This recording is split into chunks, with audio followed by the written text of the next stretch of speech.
بسم اللہ الرحمن الرحیم۔ السلام علیکم اسٹوڈنٹس، امید ہے کہ آپ سب خیریت سے ہوں گے۔ آج ہم لوگ جماعت دہم کی مطالعہ پاکستان پڑھیں گے، جس میں ہمارا باب نمبر 9 ہے، آبادی، معاشرہ اور پاکستان کی ثقافت۔ اس میں آج کا ہمارا ٹاپک ہے پاکستان کے اہم معاشرتی مسائل۔ پاکستان کو کن کن معاشرتی مسائل کا سامنا ہے؟ ان میں سب سے پہلے جو ہے وہ افراط آبادی ہے۔ پاکستان کی تیزی سے بڑھتی ہوئی آبادی جو ہے وہ پاکستان کے لیے سب سے اہم معاشرتی مسئلہ ہے، کیونکہ تیزی سے بڑھتی ہوئی آبادی کی وجہ سے فی کس آمدنی پر منفی اثرات مرتب ہو رہے ہیں۔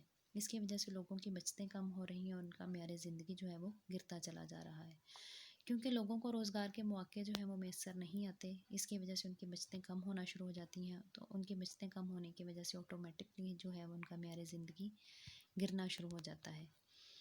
نمبر 2 پہ ہے صحت و صفائی کی ابتر صورتحال، یعنی صحت و صفائی کی بری صورتحال۔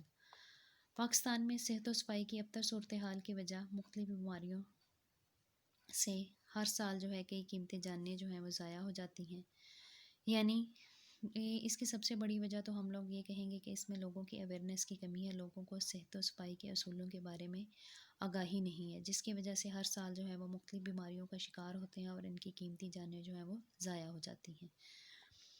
نمبر 3 پہ ہے ناخواندگی اور جہالت۔ ناخواندگی اور جہالت بھی پاکستان کا ایک اہم معاشرتی مسئلہ ہے۔ ناخواندگی کی وجہ سے لوگ اپنے اچھے اور برے میں تمیز نہیں کر پاتے، جس کی وجہ سے وہ اپنے آنے والے دنوں کے لیے جو ہے وہ بہتر طور پر فیصلہ نہیں لے پاتے۔ اس وجہ سے وہ اقتصادی ترقی میں بھی کسی قسم کا کوئی اہم کردار ادا نہیں کر پاتے۔ نمبر 4 پہ ہے کمزور معیشت۔ پاکستان کی کمزور معیشت کے باعث لوگوں کا بے روزگار ہونا بھی ایک معاشرتی مسئلہ ہے، یعنی لوگوں کو روزگار کے مواقع جو ہیں وہ میسر نہیں آتے۔ جب لوگوں کو روزگار کے مواقع نہیں ملتے تو وہ مختلف جو ہیں وہ غلط سرگرمیوں میں حصہ لینا شروع ہو جاتے ہیں اور معاشرے میں جو ہیں وہ جرائم جنم لینا شروع ہو جاتے ہیں، جو ملک میں انتشار کے اضافے کا بھی باعث بنتے ہیں۔ نیکسٹ پوائنٹ ہے ہمارے پاس غربت افلاس۔ غربت و افلاس پاکستان میں روزگار کے مناسب مواقع نہ ہونے کی وجہ سے پاکستان میں غربت و افلاس ہے۔ اس وجہ سے لوگوں کا معیار زندگی پست ہے، کیونکہ جب لوگوں کو روزگار کے مواقع نہیں ملتے تو ان کی بچتیں نہیں ہوتی۔ جب ان کی بچتیں نہیں ہوتی تو ان کا معیار زندگی جو ہے وہ پست رہتا ہے۔ تو غربت کے خاتمے کے لیے سب سے پہلے جو قدم ہمیں اٹھانا چاہیے وہ یہ ہے کہ نئی ملازمتیں پیدا کی جائیں، جس کی وجہ سے لوگوں کو روزگار کے مواقع میسر آئیں، جس کی وجہ سے ان کا معیار زندگی جو ہے وہ بلند ہونا شروع ہو جائے۔ نیکسٹ اس میں ہے دولت کی غیر مساوی تقسیم۔ پاکستان میں دولت جو ہے وہ چند ہاتھوں میں سمٹ کر رہ گئی ہے۔ جو امیر ہیں وہ امیر تر ہوتے جا رہے ہیں اور جو غریب ہیں وہ غریب تر ہوتے جا رہے ہیں، جس کی وجہ سے معاشرے میں کئی مسائل جو ہیں وہ پیدا ہو رہے ہیں۔ نیکسٹ اس میں ہے قومی اور علاقائی زبانیں۔ اس میں سب سے پہلے ہم لوگ اردو کے بارے میں پڑھیں گے۔ اردو پاکستان کی قومی زبان ہونے کے ساتھ ساتھ قومی تشخص کی بھی علامت ہے اور رابطے کی زبان کی بھی حیثیت رکھتی ہے۔ جنوبی ایشیا کے مسلمانوں کے عہد حکومت میں لشکروں میں مختلف علاقوں کے لوگ بھرتی کیے جاتے تھے، کیونکہ وہ مختلف علاقوں سے آ رہے تھے، اس لیے لشکر میں موجود جو لوگ ہیں وہ مختلف زبانیں بولتے تھے۔ ان کے میل جول سے ایک نئی زبان اردو پیدا ہوئی۔ اردو ترکی زبان کا لفظ ہے جس کے معنی لشکر کے ہیں۔ آگے ہم لوگ پڑھیں گے اردو کے ارتقاء کے بارے میں۔ شروع میں اسے ہندی اور ہندوستانی کہا جاتا تھا، بعد میں یہ ریختہ کہلائی۔ اس طرح اردو نے مختلف ادوار میں اپنے کئی نام تبدیل کیے۔ 1647 میں شاہ جہاں نے آگرہ کی بجائے دلی کو اپنا دارالخلافہ بنایا تو لشکری زبان بولنے والے اور دلی کی زبان بولنے والے ایک ہی بازار میں رہتے تھے، لہٰذا وہاں بولی جانے والی زبان کو اسی نسبت سے اردو معلیٰ یا دہلوی زبان کہا جانے لگا۔ نیکسٹ اس میں ہے اردو شاعری کا آغاز۔ جن شعراء نے اردو ادب کا دامن وسیع تر کیا، ان میں مرزا محمد رفیع سودا، میر تقی میر اور خواجہ میر دت شامل ہیں۔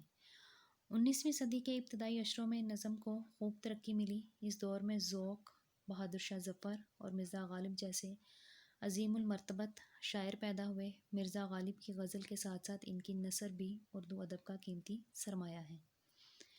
شاعر مشرق علامہ محمد اقبال کے فلسفے اور شاعری کا سورج اس کے بعد طلوع ہوتا ہے۔ انہوں نے اپنی شاعری کے ذریعے پورے جنوبی ایشیا کے مسلمانوں کو یہ بات باور کروانے کی کوشش کی کہ مسلمان عظیم ثقافتی، تمدنی اور نظریاتی ورثے کے حامل ہیں۔ علامہ اقبال کے بعد جدید ادب کے زیر اثر اردو ادب میں ترقی پسند تحریک کا آغاز ہوتا ہے۔ اردو کی ترقی میں نثر نگاروں کا کردار۔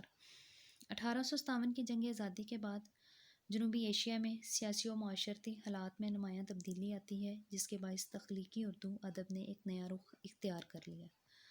سر سید احمد خان علی گڑھ کی وجہ سے مسلمانوں کی معاشرتی ترقی کے ساتھ ساتھ اردو ادب میں نثر نے بھی نمایاں ترقی حاصل کی۔ سر سید احمد خان نے اور ان کے رفقا نے اردو نظم اور نثر پر نئے تجربات کیے اور اردو کو ایک نئی جہتوں سے روشناس کروایا۔ تحریک آزادی کے دوران اور قیام پاکستان کے بعد اردو ادب کی ترقی میں ایک آزاد اور اعتماد کی فضا قائم ہوئی، جس میں مختلف ادیبوں نے اپنے اپنے اصناف سخن میں نمایاں کردار ادا کیے۔ نیکسٹ علاقائی زبانوں میں ہمارے پاس سب سے پہلے آتی ہے پنجابی۔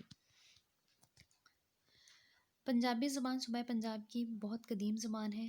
تاریخی اور جغرافیائی تبدیلیوں کے باعث اس کے 6 بڑے لہجے یا بولیاں ہیں۔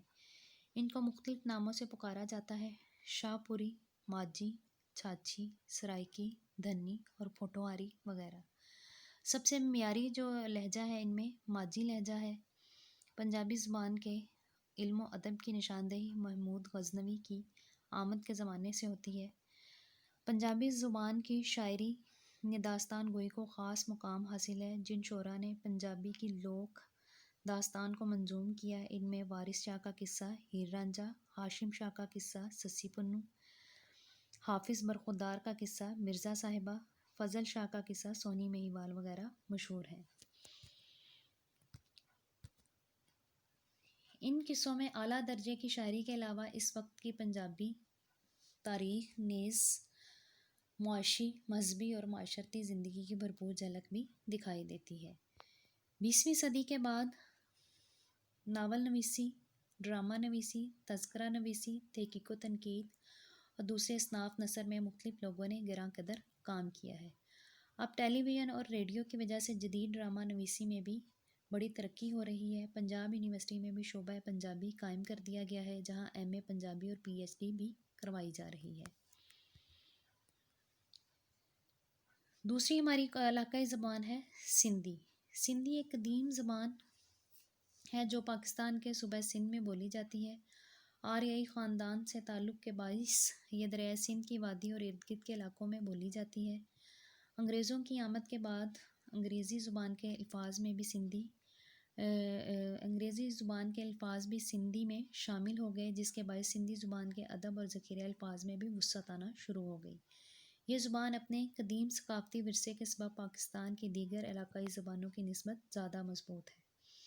سندھی زبان کے بھی کئی لہجے ہیں۔ اس کا معیاری لہجہ جو ہے وہ ساحتی، علمی، ادبی اور صحافتی نگارشات میں اولیت کا درجہ رکھتا ہے۔ پوری مسلم دنیا کی مقامی زبانوں میں سندھی ہی واحد زبان ہے جس میں قرآن مجید کا پہلا ترجمہ کیا گیا۔